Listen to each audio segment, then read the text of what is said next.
What is your gift? Are you an artist? Are you the talent that can produce something no one else produces as a skill or a product or a service or some impact? Are you incredibly good at management?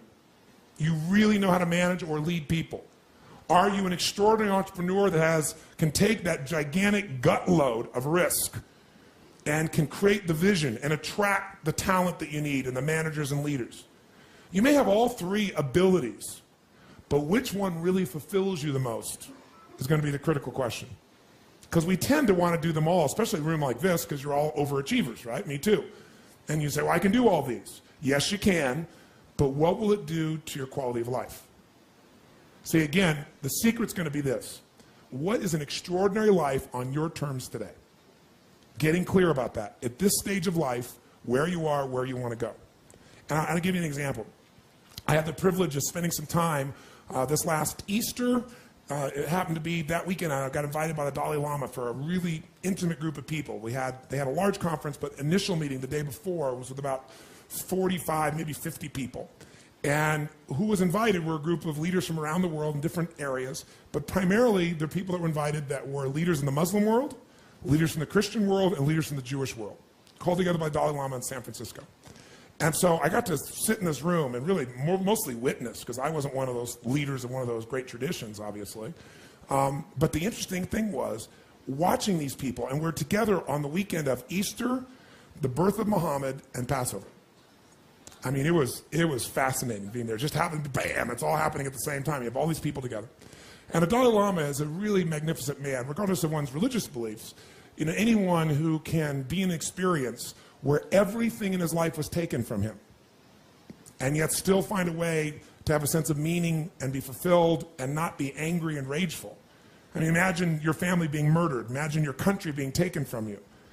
And for almost, 30, 40, 50 years, you're living in this way. You can't go home. You know, most people would not have a really great quality of life, because what would be going on in their head, in their heart, would make them insane. Because clearly, his life conditions don't match the blueprint of what he thought it was going to be like. And for most people, that makes them crazy. And yet this man who's been through all this truly is one of the most loving human beings you're ever going to meet. He's one of the most generous human beings you're going to meet, one of the most compassionate. Like, he prays for the Chinese soldiers that, you know, have taken over his country, and he doesn't do it like, I'm better than you. He just praises their brothers that their hearts will open, that things will shift through time. He's an amazing man. So he brings all these people together, as only the Dalai Lama can do, and he's very self-effacing, and he's very humorous. And you have all these people in the room. In the beginning, everything is really wonderful because, you know, everyone's getting together to discuss how do we get our great traditions to work together. And sure enough, people get up and they talk about who they're representing and what their, you know, sect of that particular religion is and the impact and how many people are there. And it becomes kind of a significance fight, like a group of business people getting together, fighting for position sometimes. And at one point, it got a little bit heated. And the Dalai Lama sitting in the chair, and people go back and forth, back and forth, back and forth. And I'm thinking, wow, how's he going to handle this? And he did this. He raised his hand like a school child. And everybody's talking. He just kept his hand up like this, little smile, right? And then finally, the room kind of got quiet, and then somebody called on him. And he said, Your Holiness, and he said, we all represent such magnificent traditions. We represent millions, hundreds of millions of people around the world. And he said, we'd all have to agree that at the core, all these people, regardless of the tradition they're following, they have certain things in common as human beings, as brothers and sisters of humanity. And he said, I would say and suggest that what they all want, regardless of their tradition, is one thing: to be happy. Isn't that why they're doing all this? They want to be happy. They want to have their children be happy. They want to have a sense of fulfillment. They just want to feel like their life has that experience of joy or pleasure or fulfillment. Isn't that what everybody wants? And he said, so maybe we should focus on the common elements that will bring happiness to all people. We can find them in all our traditions. And maybe that's the direction we should go with this conference. And you could just see, like, all these heads, very proud heads in some cases, nodding their heads like crazy. And I thought, God, how beautiful and how simple. That's why you really came here, my friends. That's why you're participating in this program.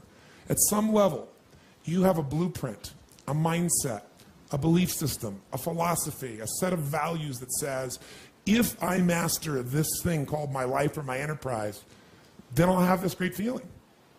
But what's really interesting about life, I believe that extraordinary life, however you define it, has two master skills to it.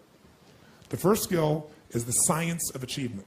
Most of you in this room have achieved enormously at various levels of business, or as an individual artist or talent, or as an entrepreneur, or as a manager or leader, as an investor. I mean, everybody in this room, most of you in this room, have really hit the jackpot by most of the world's standards, even though most of you think it's still not enough. But the science of achievement is a skill. It is a science. There are laws.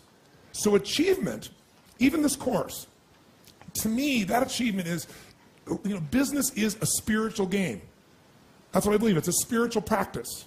A lot of people think it's business. Oh, that's money. That's this horrible thing over there. And that's one of the reasons that they never get really passionate about it. I'm a very spiritually driven, purpose-driven man. But the reason I love business is I see business as the ability to take the invisible and make it visible. I think that is what spirituality and creation is. It's about how can I find the gift I have to give the world? And how can I give it in a way that truly adds value? Not, I think adds value, but the people receiving it, they vote with their feet and say, this truly makes a difference in my life. This is something I value. And then because they become a customer again. Because they're thrilled with it. Because they become a raving fan, not just a satisfied customer. Satisfied customers will leave you. Raving fans will stick with you. How many of you here, when I say the word, let's say, Microsoft, give me the emotion with sound that you associate Microsoft. Quick, go. Go ahead. If I say Apple, give me the feedback. Apple, do it again. No, I didn't lead you in any way. Apple made every mistake they could possibly make to go out of business. I remember, when Apple started not making any software and they changed the business, and everybody in my company came to me and said, we've got to go, because it was early in our company's history, we've got to go to Windows. I go, Windows is a piece of crap.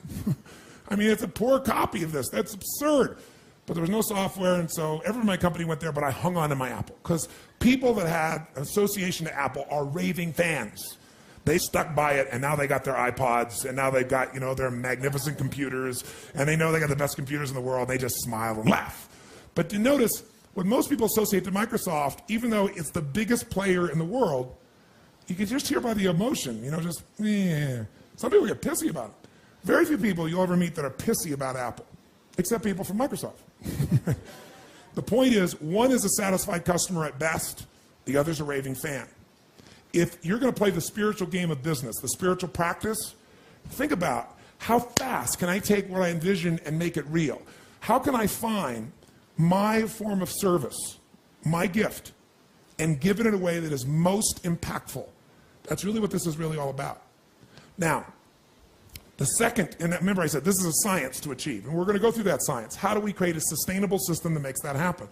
But the second skill of life is less focused on, and if you're going to have not only management, but create and grow an extraordinary life, you've got to master the second. And that second master skill is the art of fulfillment. The art of fulfillment. And the art of fulfillment, I call it an art because art is like what one person thinks is beautiful, somebody else may think is ugly. But what you have to be able to do is find out what is it for you that's going to fulfill you. And I'll tell you there's two primary elements to that. You've got to figure out what is your gift that's going to give you a sense of meaning, because you can't be fulfilled without a sense of contribution. You can feel happy. Happiness for most people is temporary. It's like pleasure. Eat a chocolate cake, make love, score a point in the game, get the trophy, take your business to the highest level, make the money. There's a moment in which, or maybe a day or an hour, or I don't know how long it lasts for you, but when you achieve those results, will you feel happy? How many know what I'm talking about here? Say I. And how long does it last? I can remember a day when I was on stage. I was in New York City. I was doing what I loved. I was, giving an event, and there was 18,000 people. And I was in the mode of doing what I love, going for it, full tilt. And during one of the stretch breaks, somebody ran up to me and told me our company went public that day, and I made $400 million that day. And I remember, wow, I thought, that is so cool. And then I just went right back to what I was doing, which is what I love most, which is serving people, my passion, lighting people up, feeling it. And then I went home, and I said, oh yeah, God, it's unbelievable, I made $400 million. What's for lunch? And I'm not saying that in a cutesy way or an arrogant way. It's just like what you would have thought would be like the most unbelievable thing. That wasn't as fulfilling as my art, my core gift being given. It was wonderful.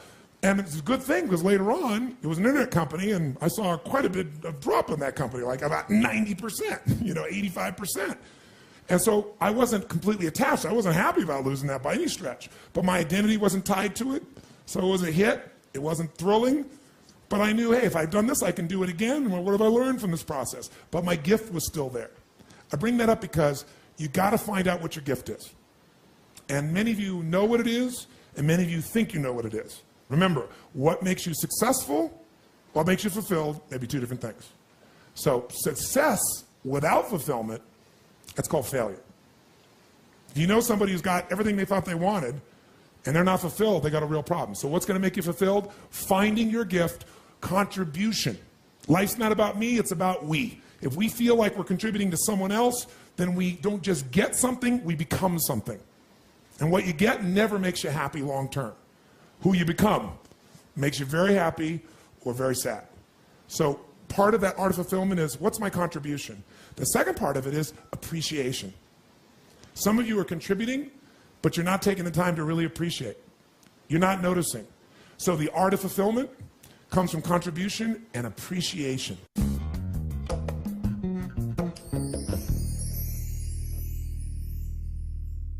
Tell us what's been going on and where are you now? Well, I started my career by producing products 25 years ago, and I've always sold them. Yes. And I thought that I needed to sell them in order to make the money. Yes. So that's been the pattern. Yes. And for the last 10 years, I've been selling software that I created. It's excellent software. Excellent software. But I thought that I had to be the entrepreneur. And while I'm producing software, time just goes. Yes. So a Monday morning comes and suddenly it's the weekend. Yes. And I've got to stop running a Clearly company. a unique being here. But do you see, he certainly has his art, right? He knows his art because he's totally fulfilled. Time disappears. Okay? And I thought the only way to provide for my family and those that we provide for was to sell and to manage a company. For the last 12 months, well, I've lost $500,000 this year running a company with a good product. Okay, so it's pretty obvious I can't run a company. Yes. It's not my center. So many times I get up on Monday morning and I feel like vomiting because I don't feel competent. Mm-hmm. I don't feel like I'm doing a good job. Yes. It seems decision after decision I make is the wrong decision. Yes. I know I'm not an idiot. I know I'm a reasonably smart guy, but as I was saying to my wife just a couple of weeks ago, I said, I've actually lost my confidence because for a year now, every major decision I've made has turned out to be the wrong decision. And I don't know whether I'm able to make the right decision. Yes. But that's because I was doing something that's not my nature. That's correct. That's correct. So I came here, the future looked very bleak because I'd lost my confidence. Yeah. And now that I've been reminded that that's not my nature, Yes. and I'm focusing back on what I can do, I'm feeling good about myself again. Good. Well, you're going to lose. Give him a hand, first of all. Fantastic. Do you also attach to knowing what your nature is and knowing its value, meaning that it's not less valuable than running a company per se? Have you gotten that piece as well? Yes. Yes. Okay. Now, I came and spoke to you when we were in Platinum. Yes. And you told me, get out. Yes. I didn't know how. Because if I didn't run the company, I had no income. Right. So I've been struggling with that. Now what I know is I go back to what I'm passionate about and what I find so easy, and that is creating. Yes. And it's like an incredible load has been lifted off my shoulders. I no longer feel guilty for my failure, my so-called failure. I'm just relieved. It may not even be failure. It may be one of the most important lessons that you've ever had in your life. And it may be a lesson you can pass on to your children and save them an unbelievable amount of pain in their life so that they don't do the same thing because they think they should be like dad or like mom or like a brother or a sister or a friend or what the society has told them. I mean, I think it's one of the most important lessons. And the challenge is we don't tend to remember a lesson that is easy. Isn't it true? I mean, when we succeed, what do? We party. When we fail, we tell them to ponder. And that pondering takes it from the cognitive down into the emotional and eventually down directly into the gut in your body. And now the lesson becomes one you don't forget for a lifetime. So I don't know that it was a failure, and I'm not just using it to be positive or you know, be playful or blow smoke with your language, but I think it's really important you give it the effective and true meaning. If you got the lesson, it's one of the most valuable lessons of your life, wasn't a failure at all, and will give you freedom and fulfillment for a lifetime. Absolute freedom. And this is 25 years down the track. Yes. And for a decade, I've been doing that which I hate. I'm passionately hating what I do. I talk about live with passion. I have passionately detested what I've been doing, but I didn't see a way out. I felt trapped. So how are you going to do it now? What are you going to do differently? You're going to go back and you're going to embrace your gift. And are you going to sell the company? Are you going to partner with somebody? Are you going to work for a company and just take the income and have the freedom? What are you going to do? What's the route that you're going to take? Do you know yet? That's a very good question. I haven't figured that out. Okay. But I do know the outcome, and that is I'll be spending my time in creation. Perfect. So the future is bright, whereas I came here, I was a mess. I was stressed out and I've never been so stressed in my life as I have been in the last 6 months. Well, now you're not going to be, so think about what life will be for the next 10 years plus. Give him a big hand. Yay. Thank you, Tony.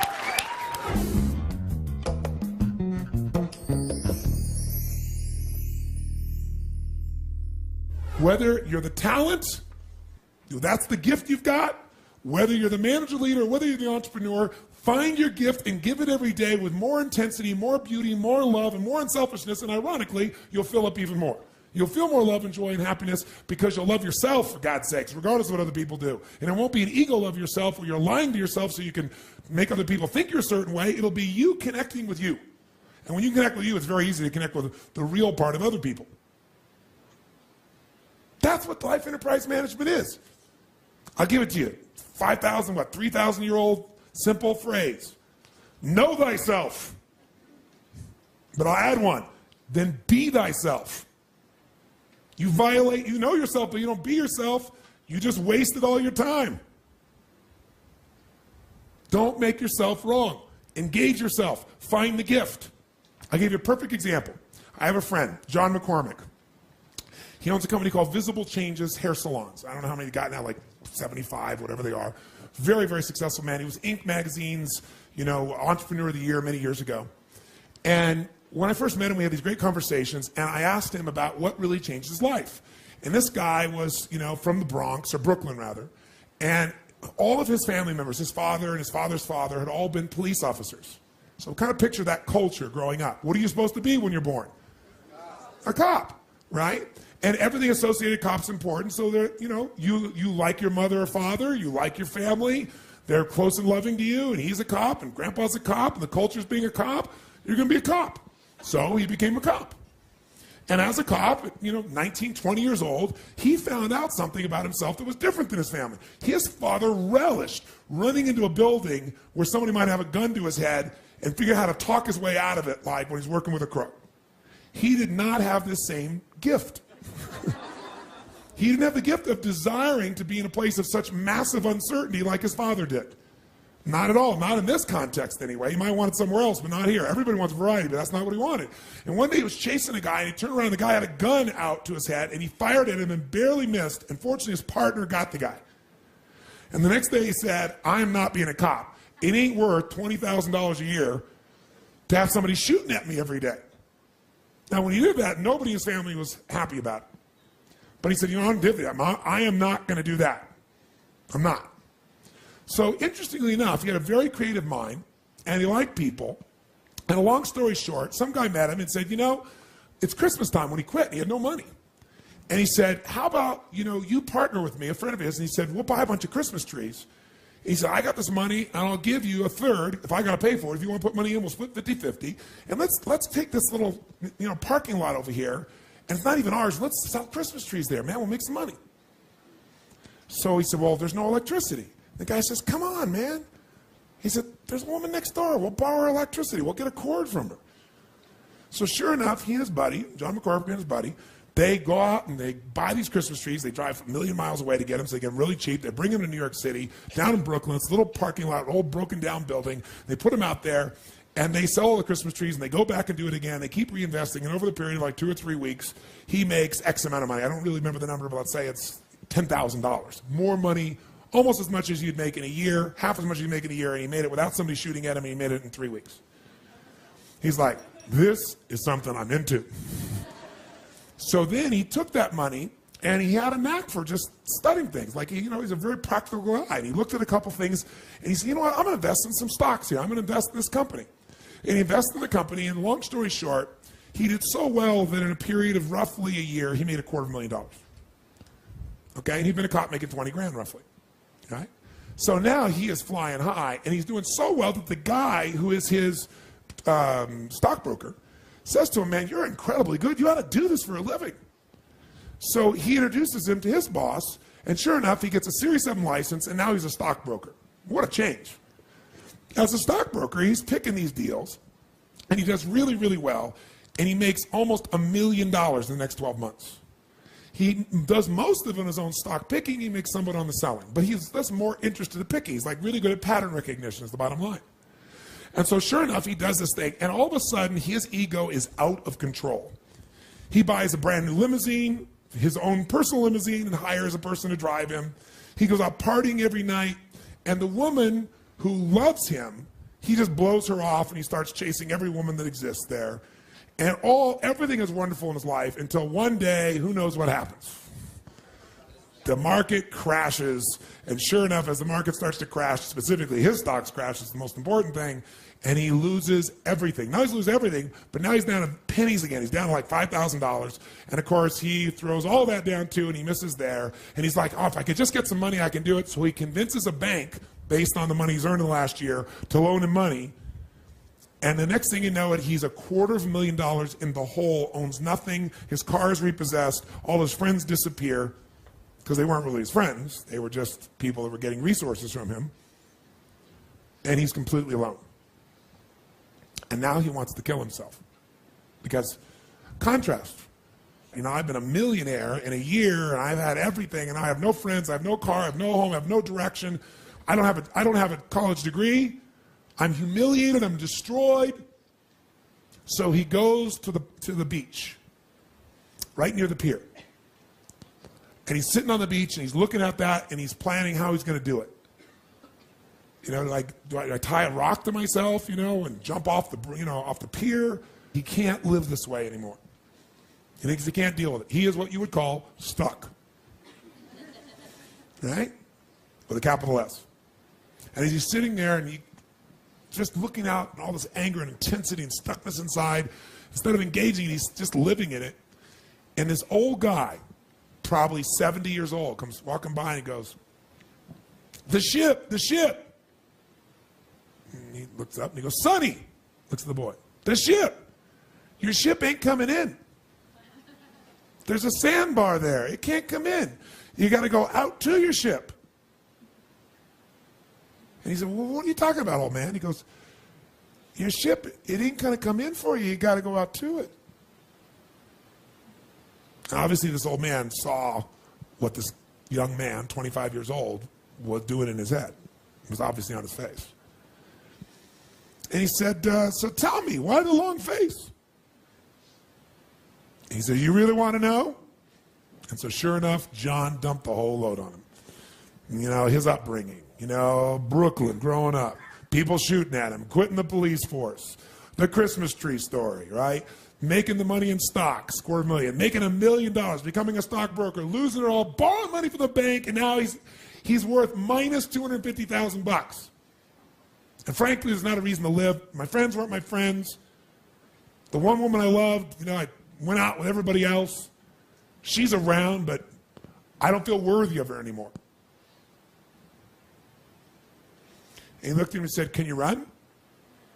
He said, what? Can you run? Well, yeah, of course I can run. He said, you think you could beat me in a 100-yard dash? And he looked at him and said, come on, old man. You're probably, 3 times my age? And yeah, I could beat you in a 100-yard dash. He said, you want to bet on it? He said, you sound like you're a betting man. He said, well, what's the bet? $50. $50 I beat you in a 100-yard dash. He said, what's the catch? He said, there's no catch. He said, in fact, I'll give you odds 10 to 1. If you beat me, I'll pay you $500. That's $500 is a lot of money, right? He said, but I want you to go. You got the money? He goes, well, no. He said, meet me tomorrow morning. Come back here at 8:30. We'll have our run. Bring the $50. You beat me in a 100-yard dash? $500. I beat you. I get the $50. Deal? He goes, okay, old man. He shook his hand and he told me later. He said, I don't know what this deal is. Maybe the old man just feels sorry for me. He's going to be $500. But for the first time, he had a compelling future. He said, the problem is he didn't have $50. So he went home to his girlfriend, the one that stuck by him, right? And he told her the story, and she was like skeptical as hell, but she had $50, so she gave it to him. Sure enough, the next morning, he shows up at 8:30 in the morning, and he's ready. I'm going to get my $500. You know, that's compelling. That's something to look forward to now. Got a reason to live, at least for a day or two. You know, $500 would be a lot of money again. At least I could, maybe I could invest. I could do something, he said. So he gets there, and sure enough, he's waiting, the guy to show up. Sure enough, he ends up sitting in the same place, looking at the water, and he goes, ready, Sonny? And he looks up and goes, yeah. He goes, you got your $50? He goes, yeah. You remember the odds? He said, yeah. 10 to 1? Yeah, great. He says, now, Sonny, are you strong? Think you could beat me? I said, oh, yeah. He said, now, you ever been to the track? He said, what do you mean? He said, have you ever been to the horse track? He said, yeah. I said, what happens when one horse shows up and it looks a lot stronger than the other horses? He said, well, they handicap him. He said, that's right. He said, so I brought you something. He said, how do they handicap him? He says, well, usually they put some extra weights on him. And he said, I don't need that handicap. I don't need to carry those weights. He said, so I'm going to give you something instead. And he hands them a knapsack. He said, get in. He said, what? He said, first he made him mark the 100 yards. So he marks the 100 yards. He goes, okay. Then he says, okay, the handicap story. He goes, give me. He hands him a knapsack. He goes, get in. And he said, fine, I'll still beat you. I'll hop faster you down there, old man. He said, you think you're going to beat me? He said, I know. That's why I'm going to give you your second handicap. And he turned him around backwards. That's right. He goes, ready, go. And the old man took off running, and as you guessed, the man beat him easily. So he comes by and he takes the $50 from him. He's going to keep your work? Give me it. He takes the $50 from him. And he said, so what'd you learn? He said, I learned I got gypped and ripped by an old man. He said, that's all you learned? He said, go jump off that bridge. He said, that's all the smarter you are, then you go jump off that bridge. If you're a little smarter than I think you are, you go home and you think about this. You meet me tomorrow morning at 8:30 and we'll have lesson 2. You don't need to bring any money. Just bring the answer to what you just learned. If you give me the right answer, I'll take you to the next level. And John spun out. Walked out of there going, I got conned by an old man. I lost $50 more. I have $250,000 and $50 in debt. Yeah? And it's my girlfriend. I got the $50. He's like, how am I going to tell her that I lost her $50 in a race to an old man? All night long, he's up trying to figure out what the hell you're supposed to have learned from this. Don't trust people. Don't listen to people, right? Because every moment of your life, you got to decide what are you going to focus on and what does it mean and what are you going to do? Is it the end of the beginning? Are you being punished or rewarded? Meaning is where all life is shaped, and you have the power to change the meaning how fast. But you better ask a better question or come up with a better answer. So sure enough, he comes back the next morning. He's thought all night. Sure enough, the guy's there. His name's Abe. Abe's there. He said, okay, young man, what did you learn? He said, well, I guess what I really learned is I lost because I let you make up the rules. He said, I got 2 sons. Both went to college. Took them 10 years to figure that out after college. He said, you could be a very wealthy man. And John's eyes lit up. He said, what's the next lesson? He said, well, if you get that lesson, on that one alone, you could become wealthy. His second lesson to him was he said, now, tell me what you think your challenge is. He says, well, I don't have any money. He said, well, have you ever done a balance sheet? He said, well, of course I have. I don't know how to do a balance sheet. He said, great. Well, let's do the balance sheet on your life here. Tell me what's on a balance sheet. What do you think you see on a balance sheet, guys? What do you see? What do you see? Assets and liabilities. He said, so you're telling me right now you can't succeed, you don't have a reason to live. And he said, my guess is it's because you haven't done your balance sheet in a long time. So he said, come on, let's fill out the balance sheet of your life. Tell me what you got. And he said, well, I'll tell you what I got. He said, I got minus $250,000 is what I got. Actually, $250,050 thanks to you. I owe $250,000. I'll tell you what else. I don't have, a college education. I don't have a degree. I don't have many friends. He went on and on and on, and all of a sudden, Abe shook his head and he said, stop, stop, stop, stop. You clearly know nothing about an asset. So you don't know how to find out what your assets and liabilities are. He said, think about this. You got a balance sheet? What does that tell me when you start with the liability side? Any man that starts with his liabilities before his assets is destined to have pain.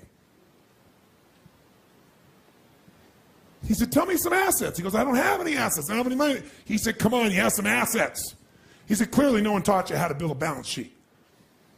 He said, the first asset you got is that you owe $250,000. He said, any man who can get a bank to loan him $250,000 has assets. He said, so first we got to move it over here. Asset, owe $250,000, which means the bank is invested in me. Now, to be able to borrow $250,000, you must have some other assets. He said, oh, I don't have any other assets. He said, you got a high school education? He goes, well, yeah. I go, okay, great. $250,000, high school education. Okay, what else? He goes, that's it. I don't have anything else. He said, you speak English? I said, what do you mean do I speak? He said, do you speak English? He said, yes. He said, put it down, speaks English. Do you know how many people don't speak English that come to this country and become multimillionaires? And how hard it is when you can't speak English? Speaks English, he writes down. He goes, all right, what else? He goes, I don't have anything else. He said, do you know currency? And, he says, well, you mean like yen to the dollar? He goes, no, do you know currency? Quarters, nickels, how to put them together to get change. So he goes, knows currency. And he just kept building this thing and building this thing until there were so many assets and so few liabilities that John got it. He said, do you know your way around town? So what do you mean? Do you know how to get around town? You know how to get from one place to the other. You know people don't know how to do that when they come here? Do you think that's a liability? You have that asset. And you probably know how to do it efficiently. Did you know how many immigrants have come to this country that don't speak English, that don't know how to make currency, that don't know how to get around the city, and became multimillionaires because they're more focused on their assets than their liabilities? Your turn. Make your balance sheet. What's your goal in a balance sheet? To have a lot more what? Than what? Brings a much higher net worth, doesn't it? How do you feel about your business right now? Well, what if, that whole thing, what if, I don't really have resistance to having to run the business, but it's my vehicle. What's the answer to that question, guys? Get a what? Team. If you want to stay in the business, get a team. Be the primary talent. Find somebody else who's the manager leader. Find somebody else who's going to be more the entrepreneurial side of that. Share what can be built. If you have something that is a real talent, or if you have a real management ability, you can attract the other two people. You can find a talent that you can help promote and manage and lead, and you can certainly get somebody to help fund it, take the risk with you on it, and help you innovate it. That's what we're talking about here. Make sense? Does it sound like something that you're committed to really mastering for your life? Yes, no? Yeah. Right, give everybody a big hand. Very nice.